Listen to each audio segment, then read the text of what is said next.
અવતારનો first part 2009માં આવ્યો તો, બીજો 2022માં આવ્યો અને ત્રીજો હવે 2025માં આવ્યો છે. હેલો મિત્રો, હું છું અમિત, તમે જોઈ રહ્યા છો સિનેમા શો. સિનેમા શો પર આજે રિવ્યુ કરીએ અવતાર ફ્રેન્ચાઇઝીની અવતાર ફાયર એન્ડ એસ પાર્ટ 3.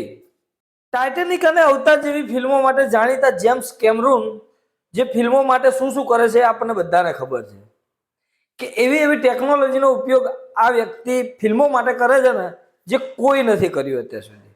મતલબ કે આપણને બધાને ખબર છે કે આ ફિલ્મની અંદર વીએફએક્સ છે, સીજીઆઈ થી, મતલબ 90-95% ફિલ્મ આખી વીએફએક્સ સીજીઆઈ થી બનેલી છે. પણ આપણને વિશ્વાસ નથી થતો યાર, આપણે જે બી બતાવે છે એ ઓરિજિનલ માની લઈએ છીએ.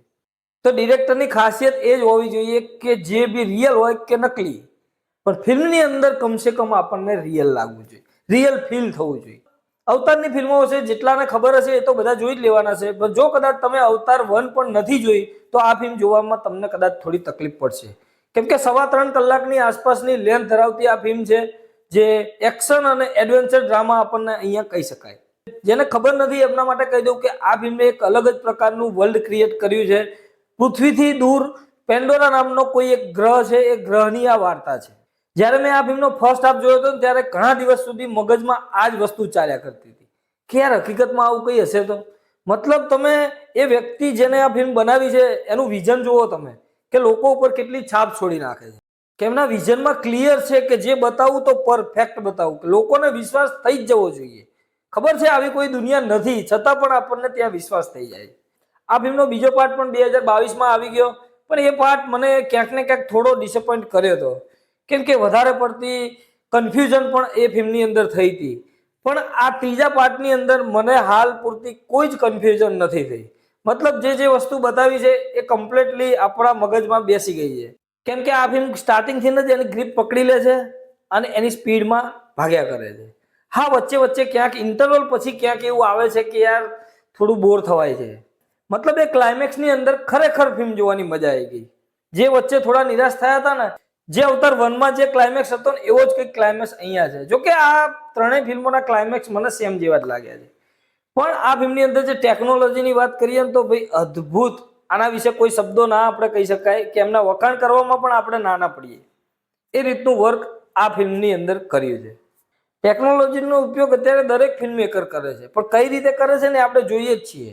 પણ અહીંયા પ્રોપર ટેકનોલોજીનો ઉપયોગ કઈ રીતે કરાય ને એ આપણને સમજાવે છે. નકલી વર્લ્ડ બતાવીને પણ તમને વિશ્વાસ કરાવી દેશે કે આ ઓરિજિનલ વર્લ્ડ છે, એનું નામ ટેકનોલોજી. અને એ રીતે પડદા ઉપર બતાવવું છતાં પણ આપણને એ દુનિયાનો અહેસાસ થાય છે. ફિલ્મની ખામીઓની વાત કરું તો થોડી લેન્થ વધારે લાગી, વચ્ચે ક્યાંક થોડી ધીમી પડતી લાગી, પણ ઓલ ઓવર ફિલ્મને મને ક્યાંય નિરાશ નથી કર્યો, કેમ કે હું પહેલેથી અવતારનો ફેન રહેલો છું, એટલે મને તો ઓલરેડી ફિલ્મ ગમવાની જ છે. અને તમે પણ કંઈક નવી ફિલ્મ જોવા માંગતા હોય તો આ ફિલ્મ તમારે પણ જોવી જોઈએ. આપણે ગુજરાતી હિન્દી ફિલ્મો તો જોઈએ જ છીએ, પણ સાથે સારી હોલિવૂડ ફિલ્મોને પણ આપણે એક્સપિરિયન્સ કરવી જોઈએ. આ ફિલ્મ માત્ર જોવા માટે નથી, આ એક્સપિરિયન્સ છે. આવો એક્સપિરિયન્સ તમને બીજી કોઈ ફિલ્મોની અંદર નહીં મળે. મતલબ કે અવતાર 1, અવતાર 2, અવતાર 3 જે બી જુઓ એ એક એક્સપિરિયન્સ છે.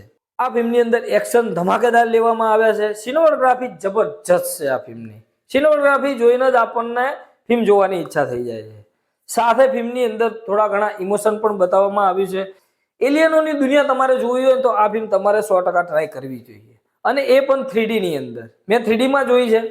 શું તમે આગળની અવતાર ફિલ્મો જોઈ છે કે નથી જોઈ એ મને કોમેન્ટ બોક્સમાં જરૂરથી કહેજો, અને જોઈ છે તો તમને કેવી લાગી છે એ પણ મને કહેજો.